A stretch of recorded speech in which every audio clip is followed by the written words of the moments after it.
You had 13 heroic U.S. service members were tragically and needlessly killed. I got to know a lot of the relatives, friends, and mothers and fathers of those 13 people.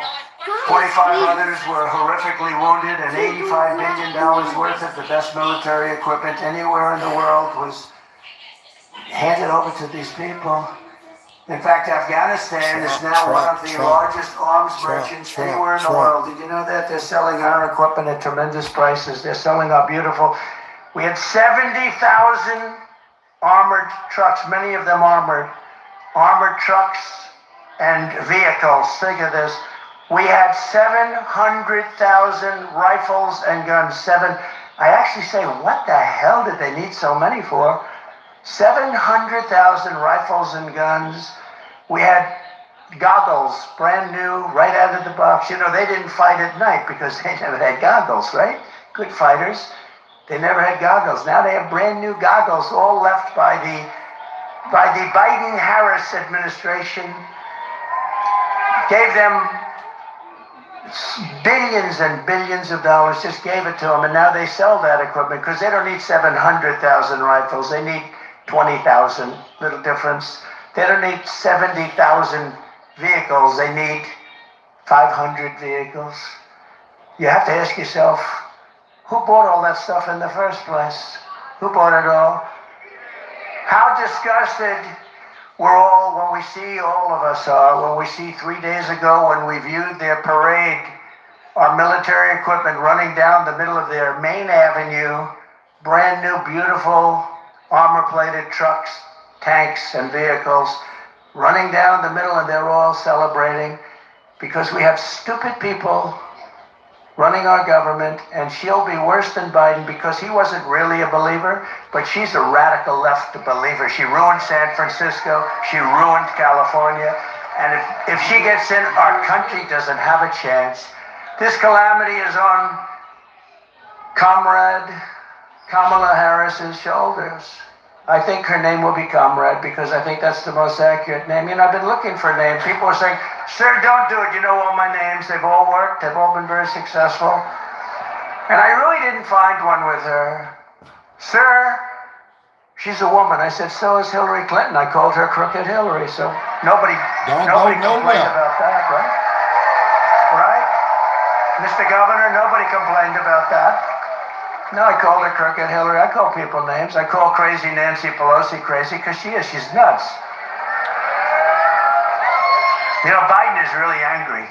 You know, he's very angry. Trump for the win. I'm back. Don't go nowhere. I told y'all don't go nowhere. You ever see a guy make I told y'all I was coming back. Y'all still left alive. So uncomfortable, just shouting. But he's terrible. He's just terrible. Should have never been there. We all know that. Should have never been there. What they've done to this country is incredible. But she bragged that she would be the last person in the room, and she was. She was the last person in the room with Biden when the two of them decided to pull the troops out of Afghanistan. And by the way, pulling them out was absolutely right. I was going to do it. I'm the one that got the soldiers down to 5,000 people. I was going to do it, but we were going to get out last. You don't pull the soldiers out first. You let the soldiers stay last. And the head of the Taliban respected me, Abdul. I had conversations with him. After my conversations, not one soldier in 18 months was killed, but you pulled the soldiers out last. Milley and these guys, you know, we have great generals, but Milley and Mattis and these guys, they didn't know what I call them television generals. The television generals are no good, but the generals that defeated ISIS, for me, were great. We have a great military. But she had the final vote. She had the final say, and she was all for it. You take the soldiers out. If I took that young person right there, about 5 or 6 years old, beautiful young person, and if I said, I gave little details, like about 30 seconds worth of details. Would you take the military out first or last? Sir, I'd take the military out last. But they took it out first. And then we left hostages, we left all of the equipment, we left everything. And we left Bagram, and now China is occupying Bagram. Bagram being 1 hour away from where China makes its nuclear weapons. Wouldn't it have been nice to have our big, fat, beautiful base? It was probably built there for that reason. but China 1 hour away, and now China is occupying that massive, big base. Some of the biggest runways in the world. They could hold heavier loads than any runways in the world.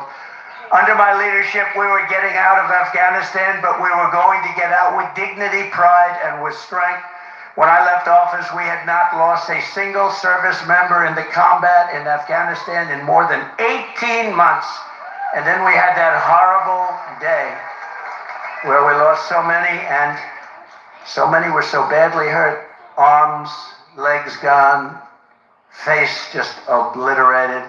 We lost so many great people that day. Nobody talks about the people that were so badly injured. They never mention them. I always mention them. All over the world, our adversaries knew that America was not to be trifled with when I was your commander-in-chief. And you know, it's very interesting. If you look at Hungary, very strong country, very strong leader, Viktor Orban, he said the only thing that's going to save the whole world is Trump has to be president again. We had no problems. We had no problems. He said we had no problems. I don't use the term, but he did. He said China was afraid of him. Russia was afraid of him. They always said, oh, I was so friendly to Russia. I'm the one that stopped the Russian pipeline called Nord Stream 2. Nobody ever, the biggest development they ever had to feed oil all over Europe, I stopped it. And then Biden comes in and he gives them everything. He gave them the pipeline. They built the pipeline, but I stopped it. Putin said, that's the worst thing that's ever happened to us. I said, I'm sorry, I have to do it. And he approves it right away. And then they say, Trump was not strong on Russia. I think they would take it wrong. Putin actually said, if you aren't strong, I'd like to find out how bad would you be if you were strong, because you were brutal. But you know, I got along with him. It's good to get along with these countries. I got along with China. That wouldn't have happened. What's happening right now, they're planning an attack on Taiwan. There's no question about that. That wouldn't have happened. It wasn't going to happen. They knew that you weren't allowed to do that. Putin would have never gone into Ukraine. Israel would have never been attacked. It's a sad, sad situation. So many people are dead. So many people are gone. So many cities. You look at Ukraine, those cities are just wiped off the face of the earth. They're outside of Kiev, and a couple of others have basically just flattened. Far more people dead than they let you know. It's like your numbers that were released fraudulently today. Far more people dead in that war than anybody would know. When those big buildings come tumbling down, hit with rockets, so ridiculous.